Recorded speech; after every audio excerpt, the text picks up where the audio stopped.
আসসালামু আলাইকুম রহমতুল্লাহ বারকাত।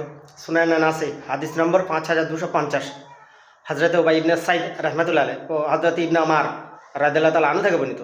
তেনারা বর্ণনা করেন যে প্রিয় নবী রাসূল সাল্লাল্লাহু আলাইহি ওয়াসাল্লাম বলেছেন যে পরচুলা লাগায় এমন মহিলার প্রতি অভিসম্প্রাত ব্রেক লান। হাদিস সুনানে নাসি হাদিস নম্বর 5250। ব্যাখ্যা, প্রিয় নবী রাসূল সাল্লাল্লাহু আলাইহি ওয়াসাল্লাম সাহাবী বলছেন রাসূল সাল্লাল্লাহু আলাইহি ওয়াসাল্লাম বলেছেন অভিসম্প্রাত ওই সব মহিলাদের প্রতি যারা পরচুলা লাগায়। বিবাহতে পরচুলা দিত আগে, আমি যখন বিবাহ করেছি আমি পরচুলা দিইনি। আমার বড় ছেলে 30 পারা হাফেজ আলহামদুলিল্লাহ, ছোটো ছেলে স্টাডি হাফেজ। তো দুটো ছেলে বিয়েতে পরচুলা দেবে না ইনশাল্লাহ। বিশেষ করে যারা কোরআন সুন্নাহ মানে তারা অবশ্যই পরচুলা ব্যবহার করবেন না। মাঝাবির কথা ছেড়ে দেন, যারা মাঝাবি বেদাতি তাদের কথা ছেড়ে দেন ভাই, তারা কর্ণপাত করে না।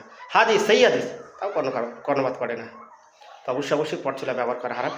এটা রাসূল সাল্লাল্লাহু আলাইহি ওয়াসাল্লাম বলছেন, শুধু হারাম নয় বরং এখানে অভিসম্প্রাত গ্রস্ত হবে, তিনি পরচুলা ব্যবহার করবেন।